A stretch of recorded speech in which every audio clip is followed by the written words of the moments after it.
सल्लल्लाहु अलैहि वसल्लम को जब अल्लाह ताला ने नबूवत अता की, आपको नबी बनाया गया और आप पर कुरान की एक आयत नाजिल हुई, वअन्ज़िर अशीरतकल अक़रबीन, ऐ नबी अपने रिश्तेदारों को, अपने करीबी लोगों को जहन्नम की आग से डराओ। अल्लाह के प्यारे नबी सफा की पहाड़ी पर चढ़े, अपने सारे खानदान के लोगों को इकट्ठा किया। सारे खानदान के लोग जब जमा हो गए, इकट्ठा हो गए, सारे लोगों को जमा करने के बाद आपने फरमाया कि ऐ लोगों, अगर मैं तुमसे ये कहूं कि इस पहाड़ के पीछे बहुत बड़ा लश्कर है जो तुम पर हमला करने वाला है, हल अंतुम मुसद्दिक़िया, तो क्या तुम मेरी बात का सत्यापन कर लोगे? क्या तुम मेरी बात को सच मानोगे? क्या तुम मेरी बात की तस्दीक करोगे?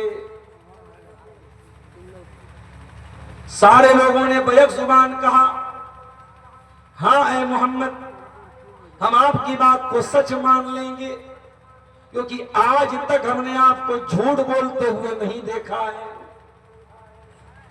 मा जर्रबना का इल्ला सिद्का, हमने जब भी आपको देखा, आपको सच बोलते हुए देखा, कभी झूठ बोलते हुए नहीं देखा। इसलिए अगर आप ये बोलेंगे एक लश्कर हमला करने वाला है, हमें कोई डाउट नहीं होगा, कोई संदेह नहीं होगा, हम फौरन मान लेंगे। आपने फरमाया, ऐ मेरे खानदान के लोगों, ऐ मेरे दादा की औलाद, ऐ मेरे परदादा की औलाद, ऐ बनी हाशिम, ऐ बनी अब्द मनाफ, ऐ बनी अब्दुल मुत्तलिब, कान खोल करके सुन लो, मैं अल्लाह का आखिरी नबी हूं, मैं अल्लाह का अंतिम संदेशता हूं, लास्ट मैसेंजर हूं, आखिरी नबी हूं, ला इलाहा इल्लल्लाह का पैगाम लेके आया हूं। ये कलमा अपनी जबान से निकाल दो, एक अल्लाह की इबादत का इकरार कर दो, मैं गारंटी लेता हूं तुम कामयाब हो जाओ। ऐ मेरे खानदान के लोगों, ला इलाहा इल्लल्लाह पढ़ दो, तुम कामयाब हो जाओगे। व तमलिकुल अरब वल अजम, और अरब व अजम के मालिक बन जाओगे। और अगर तुम मेरे ऊपर ईमान नहीं लाए, मैं बहुत बड़े अजाब की से तुमको डराने आया हूं, बहुत बड़ा अजाब तुम पर आने वाला है। नबी ने अपना मैसेज दे दिया, अपना संदेश दे दिया, लोगों ने चुपचाप सुन लिया, लोग जाने लगे। उन्हीं में एक आपका चचा अबू लहब भी था। उसने कहा, तब्बन लका या मोहम्मद, ऐ मोहम्मद तेरे लिए बर्बादी हो, अलिहाजा जमातना, क्या तूने हमको इसलिए यहां बुलाया था? इस्लाम के रास्ते में सबसे पहला रोड़ा अटकाने वाला और नबी अकरम की दावत पर सबसे पहला हमला करने वाला अगर कोई था तो आपका चचा अबू लहब था। इसीलिए अल्लाह ताला ने कुरान की ये सूरत उतार दी, तब्बत यदा अबी लहब, ऐ मेरे नबी को गाली देने वाला, ऐ मेरे नबी को बुरा भला कहने वाला, और मेरे नबी के लिए ये जुमला इस्तेमाल करने वाला कि ऐ मोहम्मद सल्लल्लाहु अलैहि वसल्लम आप तबाह हो जाएं, ऐ अबू लहब तूने मेरे नबी को इतना बुरा कहा, कान खोल के सुन ले, अब तेरे बारे में कुरान की आयतें उतारूंगा जो कयामत तक पढ़ी जाएंगी। नबी के दुश्मन तो बहुत सारे थे, मगर किसी और दुश्मन का नाम लेके कुरान करीम में कंडेम नहीं किया गया। अगर किसी दुश्मन का नाम लिया गया है, नबी के किसी दुश्मन का, तो अबू लहब का। अच्छा, ये अबू लहब था कौन? ये नबी का चचा था। इसका नाम था अब्दुल उज्जा, और ये बहुत गोरा चट्टा था, बहुत खूबसूरत था, बहुत हैंडसम था। ये ऊपर वाला का बंद कीजिए, दिखाई नहीं दे रहा है। ये सब ऊपर वाला देखिए ना, यहाँ बैठ कर दिखाई नहीं दे रहा है। ये मोबाइल देखना है कि आपको? ये दिखाई नहीं दे रहा ना, उठे जब उठे की बोला गया कि नीचा करो तो नीचा करो तो कहे डिस्टर्ब हो रहा है यहाँ पे। स्टैंड नीचा करो। मोबाइल देखने के लिए आए हम लोग। नीचे कर दो। तो साथ में ज्यादा खाइए ना और वही पर जाकर लोग कर सुनो कमरा पीछे हटे जाओ यार, नीचे को पीछे चले नीचे कर दो। अबू लहब बहुत खूबसूरत था। अरबी जबान में लहब बोलते अंगारे को। इतना सुर्ख रंग था उसके चेहरे का, इतना गोरा चट्टा था, उसको अबू लहब बोलते थे, अंगारे का बाप। बहुत पैसे वाला भी था और बहुत बड़े खानदान का भी था, अल्लाह के नबी के खानदान का था। अब्दुल मुत्तलिब का बेटा था, हाशिम का पोता था, कुरैश खानदान का था। यानी इसका मतलब यह हुआ कि अबू लहब के पास वो सब कुछ था जो आमतौर से दुनिया में लोग तमन्ना करते हैं। भाई आदमी दुनिया में 3 चीजें चाहता है, इज्जत मिल जाए, दौलत मिल जाए, खूबसूरती मिल जाए। अबू लहब के पास इज्जत भी है, दौलत भी है, खूबसूरती भी है, बहुत बड़े खानदान का है, अल्लाह के प्यारे नबी के खानदान का है, चचा है नबी का। खूबसूरत इतना है कि अबू लहब कहा जाता है उसको, और दौलत बहुत थी उसके पास, और 3 बेटे भी थे, जवान बेटे। लेकिन उसकी जिंदगी का एक ही मकसद था, अल्लाह के प्यारे नबी को तकलीफ पहुंचाना। हज का सीजन आता था, दूर दूर से लोग हज करने मक्का में आते थे।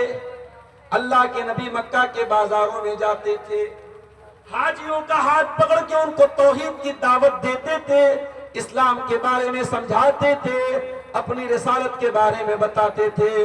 जब अल्लाह के नबी लोगों का हाथ पकड़ पकड़ के इस्लाम के बारे में समझाते थे, पीछे पीछे आपका चचा अबू लहब आता था और कहता था, इसकी बात न सुनना, इन्नहु साबी, ये तो साबी है, ये तो बेदीन है, ये तो पागल है, ये तो शायर है। ऐ लोगों, मेरे भतीजे की बात मत सुनना।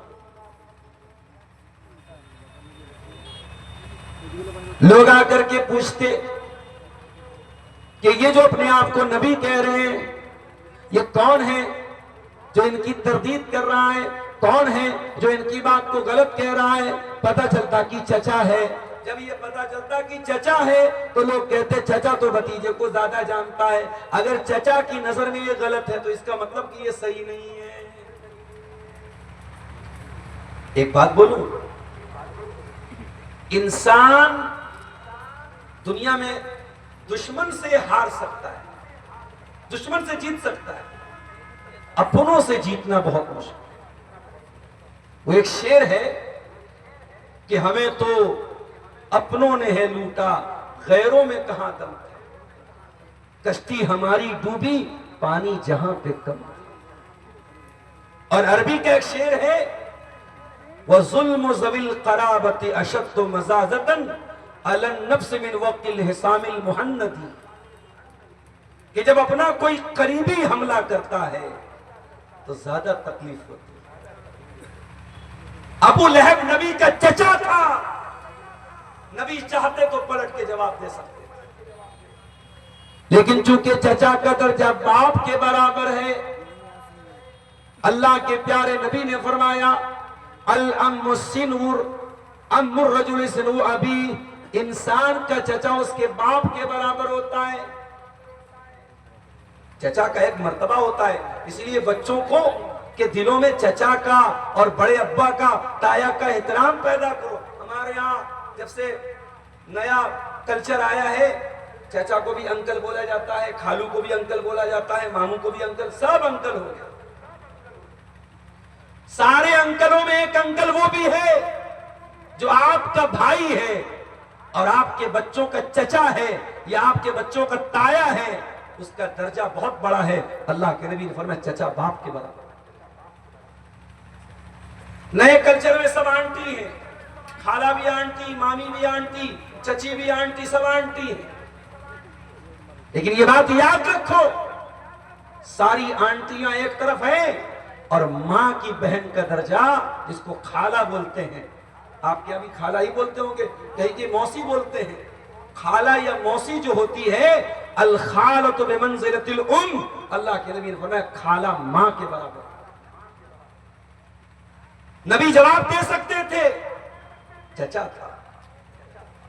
मेरे नबी तो वैसे भी गाली का जवाब गाली से नहीं देते थे। एक मर्तबा अल्लाह के नबी बैठे हुए थे, यहूदी वहां से गुजरे। यहूदियों ने शरारत की और कहा अस्सलामु अलैकुम, ऐ मोहम्मद सल्लल्लाहु अलैहि वसल्लम, आपके ऊपर मौत आ जाए, हलाक हो जाए, तबाह हो जाए आप। हजरत आयशा वहीं पर पर्दे के अंदर मौजूद थी, उन्होंने सुन लिया। हजरत आयशा के सामने उनके नबी को बुरा भला कहा जाए, वो कैसे बर्दाश्त कर सकती थी। हजरत आयशा ने फौरन पलट के जवाब दिया, वालेकुमुस्सलाम वल्लानतु, ऐ यहूदियों तुम पर मौत आए, तुम पर लानत बरसे। नबी ने फरमाया, या आयशा महलन या आयशा, ऐ आयशा इतने तैश में आने की क्या जरूरत थी, इतने गुस्से में आने की क्या जरूरत थी। ऐ आयशा अपने आप को थोड़ा ठंडा रखो, थोड़ा अपने आप को नरम बनाओ, इतने जज्बात में आने की क्या जरूरत थी। हजरत आयशा ने फरमाया, ऐ अल्लाह के नबी क्या आपने सुना नहीं उन्होंने क्या कहा था? उन्होंने आपको सलाम नहीं किया था, उन्होंने अस्सलामु अलैकुम कहा था, उन्होंने बद्दुआ की थी आपके ऊपर। आपने फरमाया, ऐ आयशा मैंने सुना था और मैंने जवाब भी दे दिया था। जब उन्होंने अस्सलामु अलैकुम कहा था तो मैंने वालेकुम कहा था। उन्होंने कहा अस्सलामु अलैकुम, तुम पर मौत आए, मैंने कहा वालेकुम सेम टू यू, तुम पर भी आए। मैंने जवाब दे दिया। तो मेरे नबी का जवाब देने का तरीका भी ये था, गाली का जवाब कभी गाली से आपने नहीं दिया। तो जब दुश्मन को आप गाली का जवाब गाली से नहीं देते थे, तो यहां तो अपना चचा था। चचा आपको तकलीफ पहुंचा रहा है, और अबू लहब की बीवी जो आपकी चची थी, नाम नोट कर लो, उम्मे जमील नाम था, बड़े बाप की बेटी थी। अबू लहब की बीवी थी, बहुत बड़े बाप की बेटी थी, कुरैश खानदान के बहुत बड़े खानदान की बेटी थी। इतने ऊंचे दर्जे पर होने के बावजूद अपने शौहर का साथ देती थी, अल्लाह के नबी के साथ दुश्मनी करने में। जब अल्लाह के नबी कुरान सुनाते थे, जब अल्लाह के नबी दीन की बातें करते थे, तो ये इतनी कमबख्त थी, इतनी जालिम थी। ये कहती थी मुज़म्ममन आसैना व दीनहु कलैना, ऐ अपने आप को मोहम्मद कहने वाले, हम तुझे मोहम्मद नहीं मानते, हम तुझे मुज़म्मम मानते हैं। अल्लाह के नबी का नाम मोहम्मद था सल्लल्लाहु अलैहि वसल्लम। मोहम्मद मतलब जिसकी प्रशंसा की जाए, जिसकी तारीफ की जाए। इसलिए हमारे हिंदू भाइयों की किताबों में भी हमारे नबी का नाम नराशंस आया है। नराशंस मतलब वो नर जिसकी प्रशंसा की जाए। तो अल्लाह के नबी का नाम ऐसा था कि नाम ही से तारीफ झलकती थी। तो ये कमबख्त जो थी, ये नबी का नाम नहीं लेती थी, मोहम्मद नहीं कहती थी, मुज़म्मम कहती थी। मोहम्मद मतलब जिसकी तारीफ की जाए, और मुज़म्मम मतलब जिसकी बुराई की जाए, वो नबी को मुज़म्मम कहती थी। ये दोनों मियां बीवी नबी की दुश्मनी करते थे, इस्लाम की दुश्मनी करते थे, नबी को तकलीफें पहुंचाते थे। अल्लाह के नबी चचा का रिश्ता का लिहाज करते थे, और अल्लाह के नबी कभी पलट के जवाब भी नहीं देते थे। पता ये चला, जब अपना कोई रिश्तेदार तकलीफ पहुंचाए और रिश्ते में वो बड़ा हो, तो रिश्ते का लिहाज रखा जाए, नजरअंदाज कर दिया जाए। अगर किसी का बाप अपनी औलाद के साथ ना इंसाफी करे, बेटा सब्र से काम ले, बाप अगर ना इंसाफी करेगा, अल्लाह क्या पकड़ा जाएगा। अगर बड़ा भाई छोटे भाई के साथ ज्यादती करे, छोटा भाई बदतमीजी न करे, सब्र से काम ले, बर्दाश्त से काम ले, बड़ा भाई अगर गलत करेगा, अल्लाह क्या पकड़ा जाएगा। रिश्तों में जो बड़े हैं, बड़ों को बड़ाई देनी चाहिए। अल्लाह के नबी ने तो जवाब नहीं दिया, मगर अल्लाह ने जवाब दिया और कुरान की ये सूरत उतार दी। पता ये चला कि नबी का हक बहुत बड़ा है, अगर अल्लाह के नबी को बुरा भला कहा जाए तो अल्लाह के नबी का डिफेंस करना चाहिए। अगर अल्लाह के नबी की शान पर हमला किया जाए, आपको गाली दी जाए, आपकी शान पर हमले किए जाएं, तो मुसलमान का कर्तव्य यह है, मुसलमान की जिम्मेदारी यह है, मुसलमान की रिस्पॉन्सिबिलिटी यह है कि वो अपने नबी का डिफेंस करे। बेगैरत है वो मुसलमान, बेहया है वो मुसलमान जिसके सामने उसके नबी को गाली दी जाए और गाली देने वालों को जाकर के वो इस्तिकबाल करे। इसी मुल्क में देखिए आप, सोशल मीडिया पर आपको ऐसे लोग भी मिलेंगे। एक वो औरत आजकल बड़ा चल रही है, कौन इलाही करके उसका नाम है, बड़ी मर्दूद है वो औरत, खुलेआम इस्लाम के दुश्मनों से गले मिलकर के बातें करती है। एक कोई फैज खान साहब है, वो भी इस्लाम के दुश्मनों की सपोर्ट में और इस्लाम के खिलाफ बातें करते रहते हैं, और मीडिया ऐसे लोगों को बड़ा कवरेज देता है। आज के दौर का मीडिया, हमारे मुल्क का मीडिया, आप इस्लाम को 4 गाली दे दीजिए, अल्लाह के नबी के बारे में कुछ बुरा भला कह दीजिए, जन्नत का मजाक उड़ा दीजिए, जहन्नम का मजाक उड़ा दीजिए, मीडिया आपको कवरेज देगा। यह बात याद रखो मेरे भाइयों, नबी की शान सबसे बड़ी है। अगर नबी की शान पर हमला हो तो आपका खून खौल जाना चाहिए, आपके जज्बात भड़क जाने चाहिए। मैं आपसे यह नहीं कहता आप कानून अपने हाथ में ले लें, आप कोई ऐसा काम करें जो कानून के खिलाफ हो, कतान नहीं, लेकिन हां, नबी का कोई बुरा भला कहा जाए और आपको कोई फर्क ना पड़े, आपके माथे पर कोई बल ना आए, इसका मतलब कि ईमान की गैरत आपके अंदर से निकल रही है।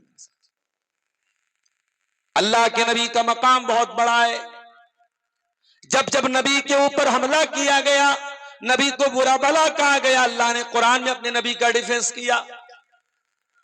नबी को अल्लाह ताला ने 4 बेटियां दी और बेटे जो हुए सब बचपन में इंतकाल कर गए। इब्राहिम पैदा हुए बचपन में इंतकाल कर गए, कासिम पैदा हुए बचपन में इंतकाल कर गए, अब्दुल्ला पैदा हुए बचपन में इंतकाल कर गए। लोगों ने कहा अरे ये नबी, इनकी तो नस्ल ही आगे नहीं बढ़ेगी, इनकी तो कोई औलाद ही नहीं है, इनका तो कोई बेटा ही नहीं है, ये तो दुम कटे हुए हैं। लोगों ने नबी को दुम कटा हुआ कहा, इनकी तो दुम कटी है, इनका कोई बेटा नहीं है। अल्लाह ने कुरान में सूरह कौसर नाजिल कर दी, इन्ना आतैना कल कौसर, ऐ नबी हमने आपको कौसर अता किया है, हमने आपको बहुत ज्यादा भलाई अता की है, बहुत ज्यादा बरकत अता की है, बहुत ज्यादा खैर अता किया है। फसल्ली लिरब्बिका वनहर, ऐ नबी आप अपने रब के लिए नमाज पढ़िए और अपने रब के लिए कुर्बानी कीजिए। इन्ना शानिअका हुवल अबतर, ऐ नबी आप दुम कटे नहीं है, आपकी नस्ल खत्म होने वाली नहीं है, आपके दुश्मन की नस्ल खत्म होने वाली है। नबी की नस्ल कहां खत्म? कयामत की सुबह तक, जब तक दुनिया में एक भी मुसलमान मौजूद है, अशहदु अल्ला इलाहा इल्लल्लाह के साथ साथ आसमान में अशहदु अन्ना मुहम्मद रसूलुल्लाह की आवाज भी गूंजती रहेगी। नबी का नाम जब तक मुसलमान मौजूद है लिया जाता रहेगा। मेरे प्यारे साथियों, जब तक ये धरती है, जब तक ये आकाश है, जब तक ये चांद है, जब तक ये सितारे हैं, वरफ़अना लका ज़िक्रक, ऐ नबी हमने आपके जिक्र को बुलंद कर दिया, हमने आपकी शान को बुलंद कर दिया, नबी का नाम लिया जाता रहेगा। आज करोड़ों मुसलमान नबी पर जान छिड़कते हैं। आज अबू लहब को कोई नहीं जानता, अबू जहल को कोई नहीं मानता, आज इस्लाम के दुश्मनों का कोई नाम लेने वाला नहीं, लेकिन मेरे नबी पर जान छिड़कने वाले करोड़ों की तादाद। तो अल्लाह ने अपने नबी का डिफेंस किया। अबू लहब अपने हाथों से पत्थर मारा करता था अल्लाह के नबी को। अल्लाह ने फरमाया तब्बत यदा अबी लहब व तब, ऐ मेरे नबी पर पत्थर मारने वाले अबू लहब, तेरे दोनों हाथ टूट जाएं, तेरे दोनों हाथ बर्बाद हो जाएं, जिन हाथों से तू मेरे नबी को तकलीफ पहुंचाया करता था। अच्छा, अबू लहब का नाम अब्दुल उज्जा था, लेकिन अल्लाह ने ओरिजिनल नाम बयान नहीं किया, अबू लहब बयान किया। ऐसा क्यों किया अल्लाह ने? यह बताने के लिए कि अबू लहब का नाम अबू लहब इसलिए पड़ा क्योंकि बहुत खूबसूरत था। लेकिन ये लोगों, अबू लहब को अल्लाह ताला जहन्नम की आग में डालेगा और जहन्नम की आग का अंगारा बन जाएगा। हकीकत में वो अबू लहब बन जाएगा, अंगारे का बाप बन जाएगा। नाम उसका कुछ और था, अब्दुल उज्जा नाम था, मगर कुरान में अल्लाह ने उसका ओरिजिनल नाम नहीं लिया, जो डुप्लीकेट नाम था, जो सरनेम था, जिस नाम से वो मशहूर था, वही नाम अल्लाह ताला ने कुरान। उसके बाद फरमाया मा अगना अनहु मालुहु व मा कसब, ना तो अबू लहब का माल उसके काम आया, ना उसकी कमाई उसके काम आई। बहुत पैसे वाला था, लेकिन न कब्र में अल्लाह के अजाब से उसका पैसा उसको बचाएगा, न कयामत के दिन अल्लाह के अजाब से उसका माल उसको बचाएगा। ऐ रतनी वालो, माल कमाओ मना नहीं करता, पैसा कमाओ मैं मना नहीं करता, मगर याद रखो अगर तुमने ये पैसा मस्जिदों में खर्च नहीं किया, मदरसों में खर्च नहीं किया, यतीमों पर खर्च नहीं किया, गरीबों पर खर्च नहीं किया, ये पैसा कल आखिरत में तुम्हारे कोई काम नहीं आएगा। मरोगे सब बाल बच्चों के लिए छोड़ के जाओगे, 2 गज जमीन मिलेगी, उससे ज्यादा कुछ नहीं मिलेगा। और कब्र में मुनकर नकीर आएंगे तो नोटों की गड्डी नहीं दे पाओगे, खाली हाथ दुनिया से जाओ।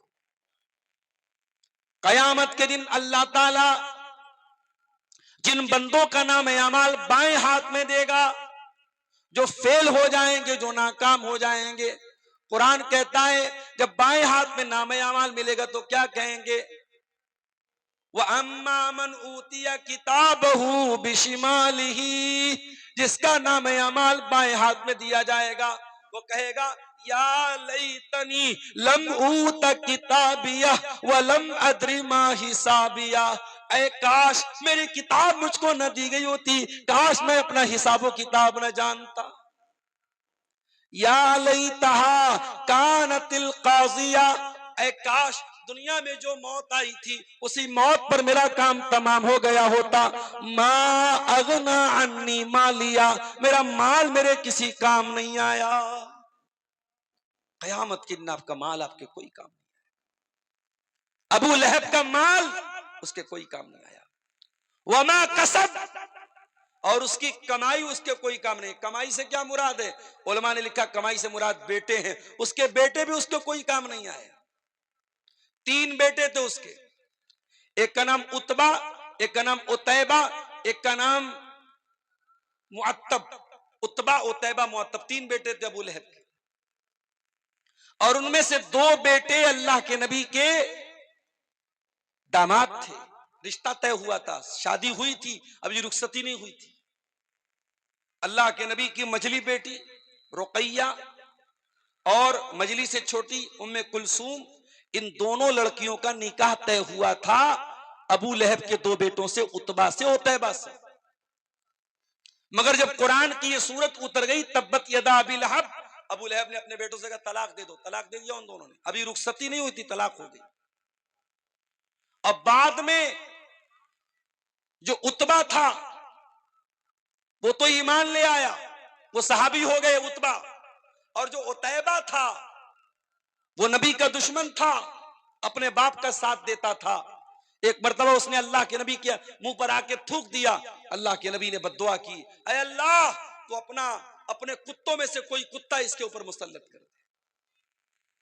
नबी ने बद्दुआ की, अल्लाहुम्मा सल्लित अलैहि कल्बम मिन किलाबिक, ऐ अल्लाह तू अबू लहब के इस बेटे के ऊपर अपने कुत्तों में से कोई कुत्ता मुसल्लत कर दे। अबू लहब का ये बेटा उतैबा मुल्क के शाम जा रहा था अपने दोस्तों के साथ, रास्ते में एक बहुत खतरनाक किस्म का शेर आ गया जिसने इसके ऊपर हमला किया। इसके दोस्तों की आंखों के सामने उस शेर ने इसको चीर फाड़ के मार दिया, खत्म कर दिया। इसके दोस्तों की हिम्मत भी नहीं हुई कि अपने दोस्त को जाके बचा सके। नबी की बद्दुआ का यह असर था, अल्लाह ताला ने शेर को भेजा और शेर चीर फाड़ के उसको खा गया। तो 2 बेटे इसके ईमान लाए थे, उतबा और मुअत्तब, और उतैबा ईमान नहीं लाया था। और अबू लहब मरा कैसे था, उसको चर्म रोग हो गया था, एक बहुत खतरनाक बीमारी होती थी स्किन की, पूरे बदन में फोड़े निकल जाते थे, उसको अदसा बोलते थे। उसको अदसा की बीमारी हो गई, और जैसे कोरोना में हमने देखा कि बाप को कोरोना हुआ है और बेटे अपने बाप की लाश को छूने को तैयार नहीं। हमारे बनारस में गंगा घाट पे गैर मुस्लिम आते थे, अपने बाप की लाश छोड़ के चले जाते थे। कितने मुसलमानों ने उन गैर मुस्लिमों की आग को जाकर के चिता दी और उसको जलाया। आज कोरोना में हम वो जो हालात देख रहे थे, अबू लहब के साथ वही हालात। अबू लहब का इंतकाल हुआ, कोई बेटा छूने को तैयार नहीं बाप को। बदबू आ रही थी बहुत खतरनाक उसकी बॉडी से। बड़ी मुश्किल से जमीन में गड्ढा खोद के उसकी लाश को फेंका गया। ये अंजाम दुनिया में हुआ और आखिरत में इससे बुरा अंजाम होने वाला है। तब्बत यदा अबी लहब व तब, अबू लहब के दोनों हाथ टूट गए, अबू लहब बर्बाद हो गया। मा अगना अन्हु मालुहु व मा कसब, न उसका माल उसके काम आया, न उसकी कमाई उसके काम आई, न उसके बच्चे उसके काम आए। सयस्ला नारन ज़ात लहब, और ये अबू लहब अन करीब ये जहन्नम में जाएगा, जहन्नम की आग में जाएगा। ज़ात लहब, जो भड़कने वाली है। अच्छा, आग का तो काम ही है भड़कना। अभी आप लोगों ने न्यूज देखी सऊदी अरब की, हैदराबाद के कुछ जायरीन एक बस में जा रहे थे, शायद मक्का से मदीना जा रहे थे वो, और बस जाकर के एक ऐसी गाड़ी से जाकर के टकरा गई जिसमें डीजल भरा हुआ था, और ऑन द स्पॉट बस के सारे मुसाफिरीन का इंतकाल हो गया। सब जल के मर गए, क्योंकि डीजल था सामने वाले। जब गाड़ी लड़ी है, डीजल जो है खतरनाक होता है, आग लगी, सब जल के मर गए। जब गाड़ी लड़ी है, ड्राइवर कूदा था, और ड्राइवर के से सटा हुआ ड्राइवर के बगल में एक लड़का जिसका नाम सलमान था। ड्राइवर ने उससे भी कहा तुम भी कूद जाओ, वो भी कूद गया, सिर्फ वही एक लड़का बचा, बाकी सब लोग मर गए उस हादसे में। और उम्रा पर जाने के पहले उसी सफर में हैदराबाद की एक पूरी फैमिली, इसमें 20 लोग थे, उन लोगों ने एयरपोर्ट पर पूरे परिवार के साथ फोटो लिया था। आज सोशल मीडिया पर वो फोटो वायरल हो रहा है। जाने के पहले फोटो लिया था, उसमें छोटे छोटे बच्चे भी थे, औरतें भी थीं, बूढ़े भी थे, जवान भी थे, 20-25 लोग थे पूरे परिवार के। पूरा खानदान जल के मर गया। क्या भरोसा है जिंदगानी का, आदमी बुलबुला है पानी का। एक हादसा होता है, इंसान दुनिया से चला जाता है, सिर्फ उसकी यादें रह जाती हैं, उसकी फोटो रह जाते हैं। उसका फेसबुक अकाउंट है, आज कोई चलाने वाला नहीं। उसका बैंक अकाउंट है, आज उसको कोई और इस्तेमाल कर रहा है, उसकी चीजों को कोई और इस्तेमाल कर रहा है। ये हकीकत है मेरे प्यारे साथियों। सयस्ला नारन ज़ात लहब, दुनिया की आग तो जलती है और जलने के बाद बुझ जाती है, लेकिन है मेरे बंदो, एक आग ऐसी भी है जो कभी बुझने वाली नहीं है, कभी ठंडी होने वाली नहीं है। सयस्ला नारन ज़ात लहब, अबू लहब उसी आग में जाएगा जो हमेशा भड़कती रहेगी, जो कभी बुझेगी नहीं, कभी खत्म नहीं होगी। दिल्ली में कार में विस्फोट हुआ, सीएनजी की कार थी। अभी हमारी सुरक्षा एजेंसियां तहकीक कर रही कि विस्फोट कैसे हुआ। हकीकत अल्लाह बेहतर जानता है, लेकिन आप गौर कीजिए, जब आग लगती है दुनिया में और कोई जलता है, एक बार जलता है, एक बार उसकी चमड़ी जलती है, उसके बाद या तो वो मर जाता है या बच जाता है। जलने की तकलीफ एक बार होती है, मगर जहन्नम की आग दुनिया की आग से ज्यादा खतरनाक होगी। वो सीएनजी की आग नहीं होगी, वो डीजल की आग नहीं होगी। फरमाया या अय्युहल्लज़ीना आमनू कू अनफुसकुम व अहलीकुम नारा, ए ईमान वालो, बचाओ अपने आप को और अपने घर वालों को उस आग से जिसका ईंधन इंसान और पत्थर होंगे, जो सीएनजी से नहीं जलेगी, जो डीजल से नहीं जलेगी, जो एलपीजी से नहीं जलेगी, जो पेट्रोल से नहीं जलेगी, जो इंसानों से जलेगी, जो पत्थरों से जलेगी। दुनिया में एक बार जलने की तकलीफ होगी, जहन्नम में बार बार जलाया जाएगा। कुल्लमा नज़िजत जुलूदुहुम बद्दलनाहुम जुलूदन गैरहा। ऐ जहन्नमियों, तुम्हारी चमड़ी एक बार जलेगी, हम दोबारा नई चमड़ी चढ़ा देंगे ताकि बार बार तुम्हें जलने की तकलीफ हो, जो तुमको जो जलने का जो दर्द होता है वो बार बार तुमको दिया जाए। ऐ जहन्नमियों, एक बार जलोगे तो तकलीफ होकर के खत्म हो जाएगी, बार बार जलाया जाएगा, बार बार तुमको तकलीफ दी जाएगी। ओ दुनिया वालों, हम दुनिया की आग से अपने आप को बचाते हैं। हमारे बदन में कहीं चिंगारी लग जाए, जरा सा आग से जल जाए, हम फौरन उस पे मलहम लगाते हैं, ऑइंटमेंट लगाते हैं, कोई ऐसी चीज लगाते हैं कि जलने का निशान न रहे, जलने की तकलीफ खत्म हो जाए। मेरे प्यारे भाइयों, तुम दुनिया की आग में, दुनिया के गर्म पानी का अगर एक बूंद तुम्हारे हाथ पे गिर जाए तुम बर्दाश्त नहीं कर पाते हो। तुम जहन्नम का खौलता हुआ पानी और जहन्नम की आग कैसे बर्दाश्त करोगे मेरे प्यारे साथियों। इसीलिए अल्लाह कुरान में कहता है, इन जहन्नम कानत मिरसादा। ऐ मेरे बंदो, जहन्नम इंतजार कर रही है, जहन्नम घात लगा के बैठी है, अपने आप को जहन्नम की आग से बचा लो। दुनिया की आग से 70 गुना ज्यादा खतरनाक होगी जहन्नम। सयस्ला नारन ज़ात लहब, अल्लाह कुरान में कह रहा है अबू लहब जहन्नम में जाएगा। अच्छा, यहां एक पॉइंट की बात बताऊं, यह सूरत कब नाजिल हुई? अबू लहब की जिंदगी में नाजिल हुई। अबू लहब अभी जिंदा है, मौजूद है, बाकी है, और कुरान की यह आयत उतर के क्या कह रही है? अबू लहब जहन्नम में जाएगा।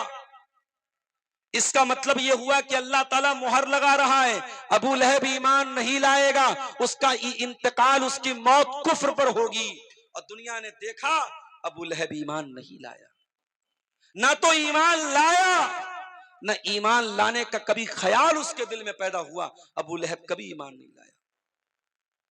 इसका मतलब यह हुआ कि कुरान की आयत अल्लाह ताला के कलाम होने की दलील है। कुरान की आयत बता रही है कि कुरान अल्लाह का कलाम है। कुरान जो बात कह रहा है 100% सच्ची साबित हो रही है।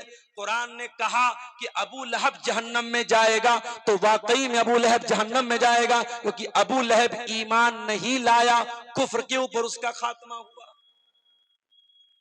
अच्छा, अबू लहब कौन था? नबी का चचा था। आज हमारे यहाँ बिरादरी पर बड़ा नाज होता है। आपके यहाँ तो एक ही बिरादरी है, शेरशाबादी है, सुरजापुरी है। हमारे यहाँ अंसारी हैं, शेख हैं, सिद्दीकी हैं, फलाने हैं, डकाने, बड़ी बिरादरी हमारे यूपी और जो है उधर उत्तर प्रदेश में चलती है। बिरादरी पर बड़ा नाज। साहब हम तो सैयद हैं। सैयद कौन है? रसूल के खानदान के। शराब पियो, जिना करो, दाढ़ी मुंडाओ, औरतें बेहयाई करे, सैयद हैं हम तो रसूल के खानदान। याद रखो मेरे प्यारे साथियों, ईमान नहीं लाया तो अबू लहब जो नबी का चचा था वो जहन्नम में गया। हजरत नूह अलैहिस्सलाम का बेटा अपने बाप पर ईमान नहीं लाया तो वो भी दुनिया में डूबा और आखिरत में भी डूबेगा। पैगंबर थे नूह अलैहिस्सलाम, 950 साल तक अल्लाह ताला के दीन की तबलीग करते रहे, मगर अपने बेटे को नहीं बचा पाए। बगावत पर हो आमादा तो डूबे नूह का बेटा, बगावत पर हो आमादा तो डूबे नूह का बेटा, यहां नामो नसब की बरतरी से कुछ नहीं होता। तू है कौन? मेरा बाप बहुत अच्छा था। अल्लाह क्या ये नहीं पूछा तेरा बाप कैसा था? अल्लाह क्या ये पूछा जाएगा तू कैसा है, तेरा ईमान है कि नहीं, तेरा अकीदा सही है कि नहीं, तेरा कैरेक्टर सही है कि नहीं, तेरा अमल सही है, तेरा पूछा जाएगा, तेरे बाप का नहीं पूछा जाएगा। बाप पे नाश करना बंद कर दो, खानदान पे नाश करना बंद कर दो मेरे साथ। अबू लहब कौन? नबी का चचा, अब्दुल मुत्तलिब का बेटा, हाशिम का पोता, और जहन्नम की आग में जल रहा है।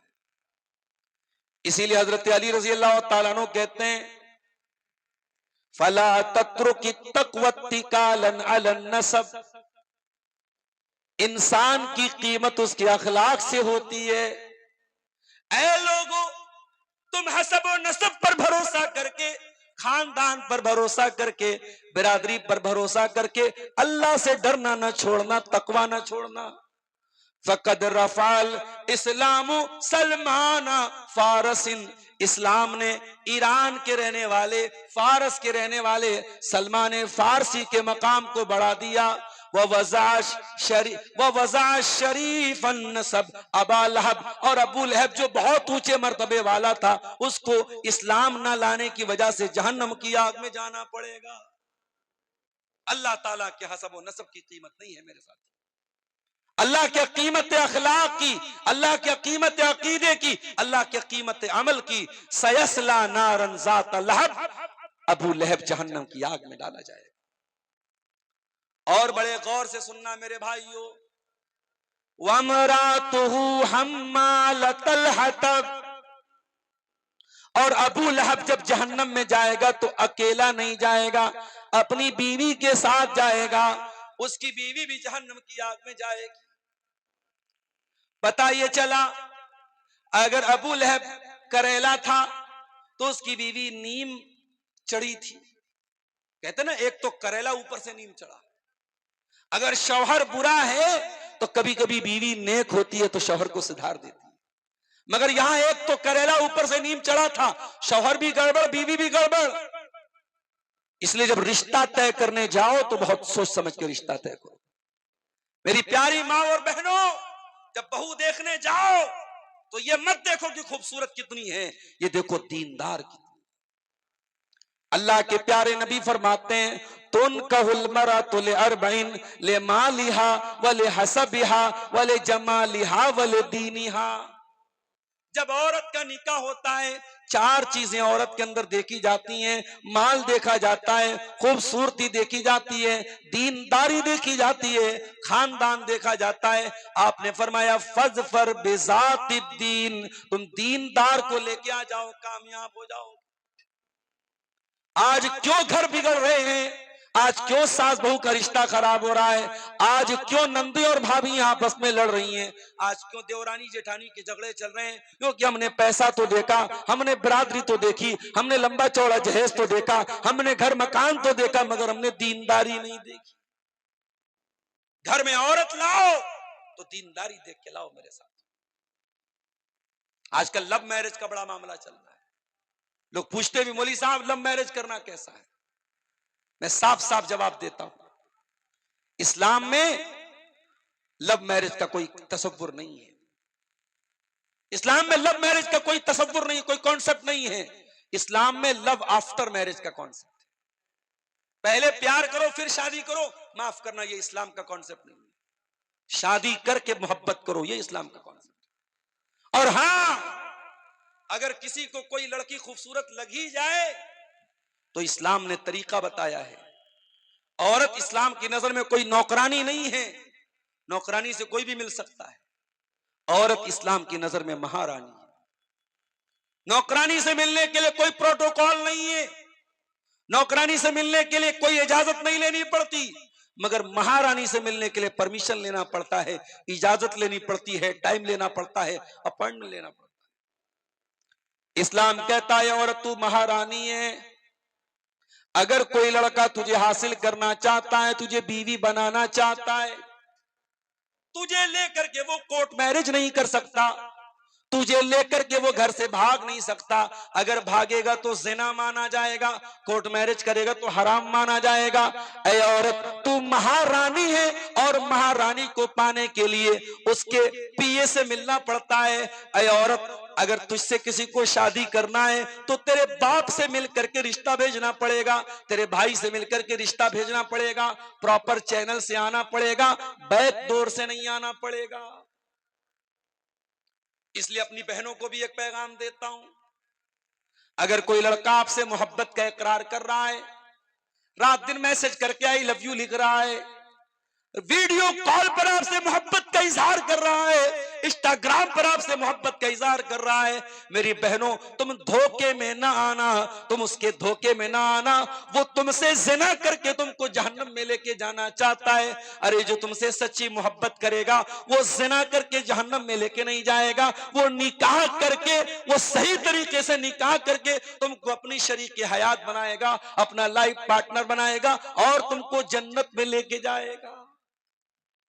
अब ये तुम सोच लो मेरी बहनों कि तुम्हें अपनी जिंदगी में साथी कैसा चाहिए, जन्नत में लेके जाने वाला हम सफर चाहिए या जहन्नम में लेके जाने वाला साथी चाहिए। अब तुम तय कर लो, तुम्हें क्या करना है। अबू लहब बर्बाद हुआ और उसकी बर्बादी के पीछे उसकी ये बीवी का भी रोल था। अगर उसको बीवी कैसे मिलती, हजरत आसिया के जैसी बीवी मिलती, तो शायद अबू लहब का अंजाम इतना बुरा ना हो। आसिया कौन थी? फिरौन की बीवी थी। फिरौन कौन था? बहुत बड़ा जालिम था, बच्चों का कातिल था, मगर उसकी बीवी ईमान ले आई। फिरौन की बीवी हजरत मूसा अलैहिस्सलाम पर ईमान ले आई और जब ईमान लाई फिरौन ने उसको जेल में डाल दिया, हाथों में जंजीर डाल दी गई, पैरों में बेड़ी डाल दी गई।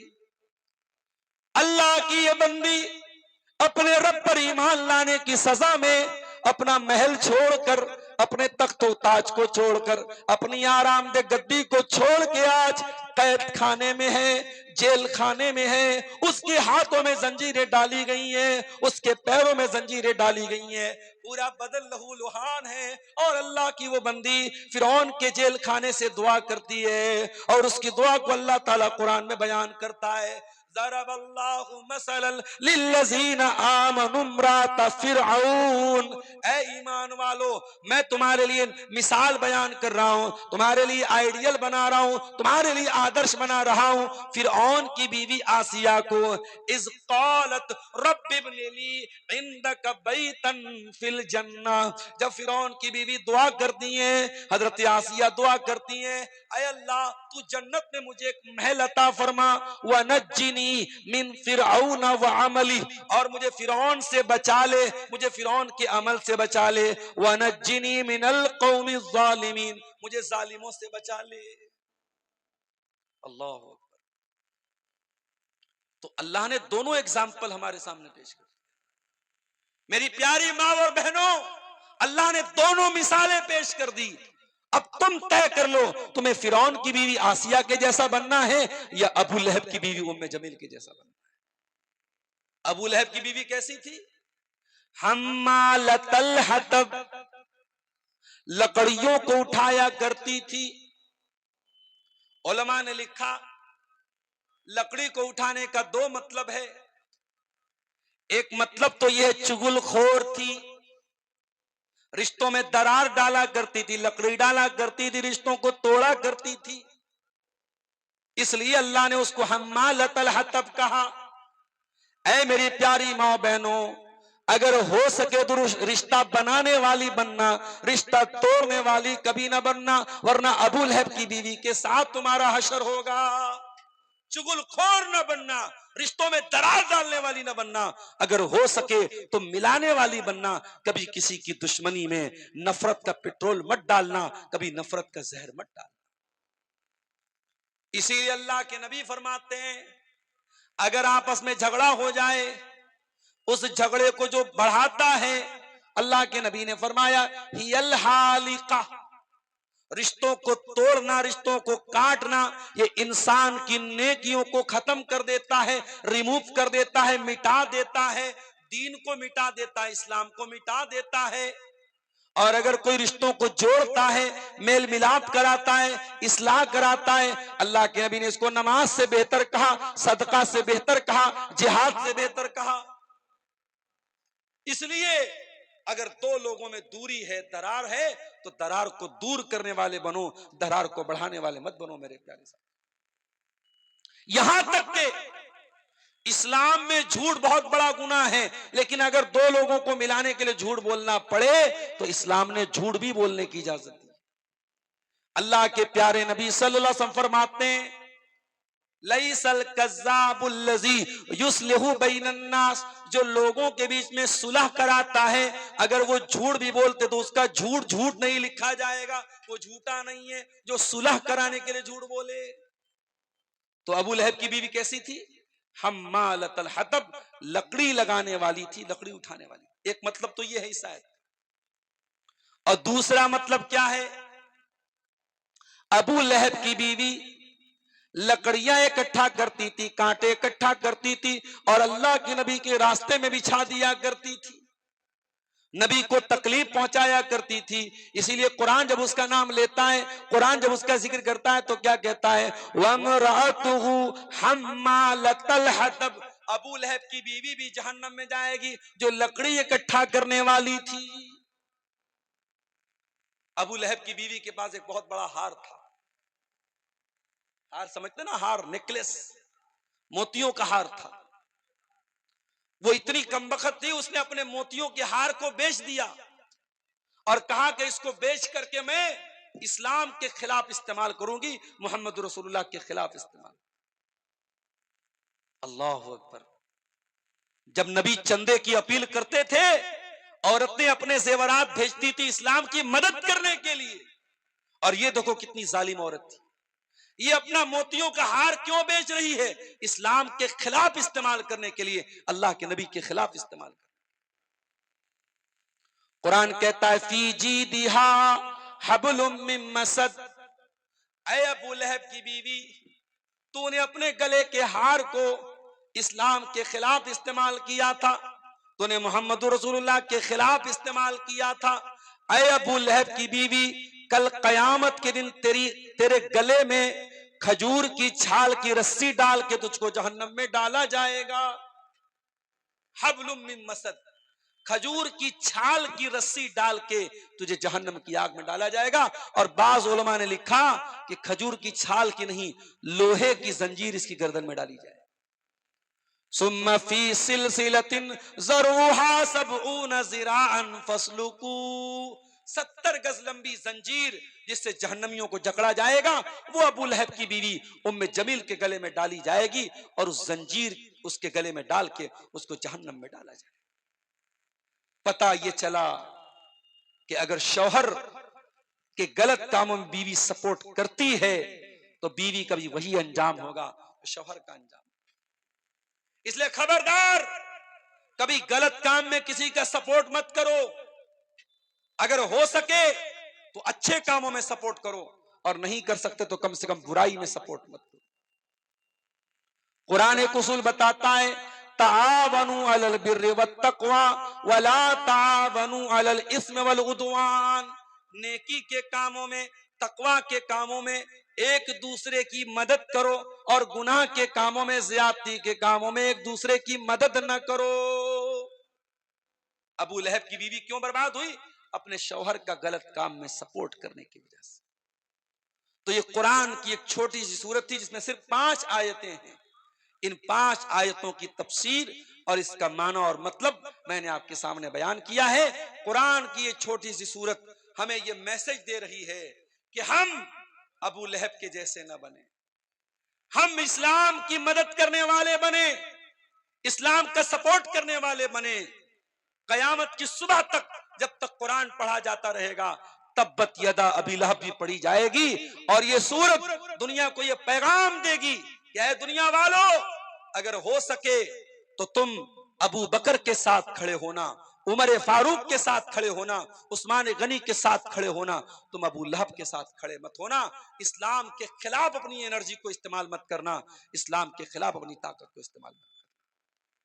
मेरे प्यारे साथियों, अभी जब मैं पटना से आ रहा था आपके बीच में, 5-6 किलोमीटर पहले एक जगह मेला लगा हुआ था। हमारे कोई गैर मुस्लिम भाइयों का मेला था, उनका मंदिर भी वहां था, मंदिर के पास मेला लगा हुआ था। मैंने देखा बड़ा जाम लगा हुआ है, तो मैंने किसी से पूछा भाई क्या मामला है? किसी ने कहा कोई लड़का किसी लड़की को लेके भाग गया है। तो ये लड़का लड़की को जो लेके भागता है, हम कभी कभी सीमांचल के कुछ जलसों में भी ये सिचुएशन हम देखते हैं कि साहब जलसों में भी कभी कभी शोर उठता है, क्या हुआ, कोई लड़का किसी लड़की को लेके भाग गया। तो मुझे ऐसा लगता है कि कहीं ना कहीं जो कल्चर हमारे गैर मुस्लिम भाइयों का है, उनके यहाँ मेले ठेले का जो कल्चर है वो कल्चर हमारे यहाँ जलसों में भी एक मेले ठेले का माहौल बना लिया जाता है।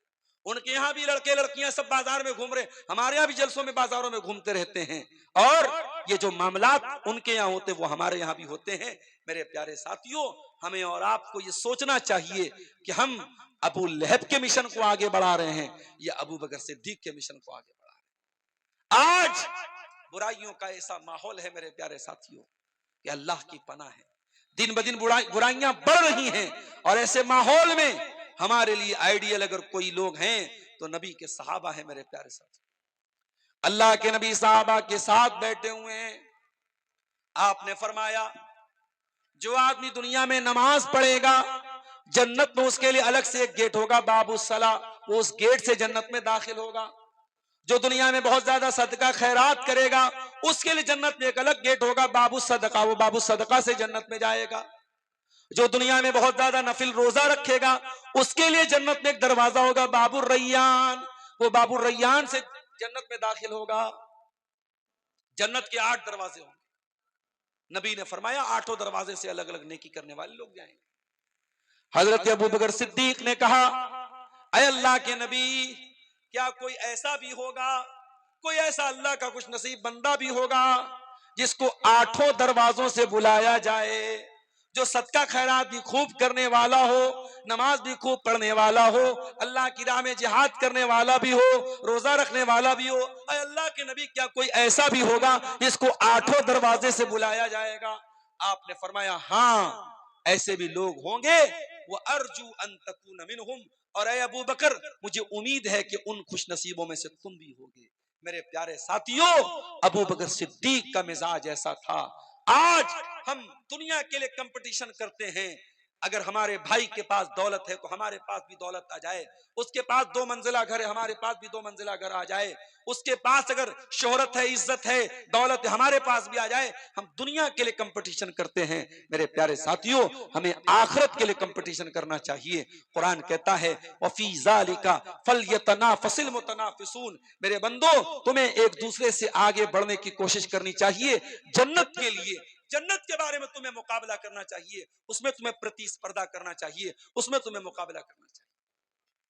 एक मर्तबा अल्लाह के नबी साहबा के साथ बैठे हुए थे। हजरत अबू बकर सिद्दीक रज़ी अल्लाह तआला अन्हु भी मौजूद थे। आपने पूछा मन अतमा मिनकुमुल यौम मिस्कीना, कौन है तुम में से जिसने आज किसी गरीब को खाना खिलाया है? हजरत अबू बकर सिद्दीक ने हाथ उठाया, कहा अल्लाह के नबी, मैंने आज एक गरीब को खाना खिलाया है। फिर आपने फरमाया मन अस्बह मिनकुमुल यौम साइमन, कोई है तुम में से जो आज रोजा रख के आया है?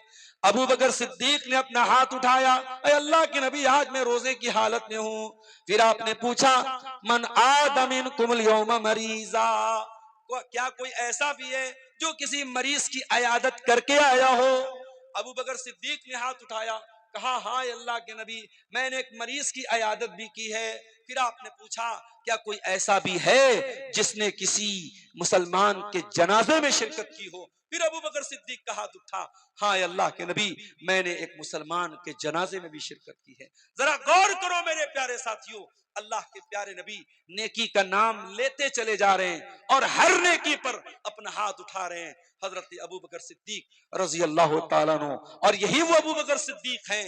नबी ने फरमाया ऐ अबू बकर, तुमने इतने सारे नेकी के काम किए हैं, ये सारे नेकी के काम अगर एक दिन में 24 घंटे में अगर कोई एक आदमी करता है वो जरूर जन्नत में जाएगा। मेरे प्यारे साथियों, ये अबू बकर सिद्दीक हैं। मैं अबू बकर सिद्दीक का नाम इसलिए ले रहा हूं, मैं दोनों एग्जाम्पल आपके सामने पेश कर रहा हूं, एक नबी का चाहने वाला, एक नबी से दुश्मनी करने वाला। एक अबू बकर जो जिंदगी में भी नबी के साथ थे और इंतकाल भी नबी के साथ इंतकाल के बाद भी वहीं पे दफन हैं और कयामत के दिन नबी के साथ रहेंगे। और एक अबू लहब है जो दुनिया में जलील होकर के कुत्ते की मौत मरा और आखिरत में भी जहन्नम की आग में डाला जाएगा।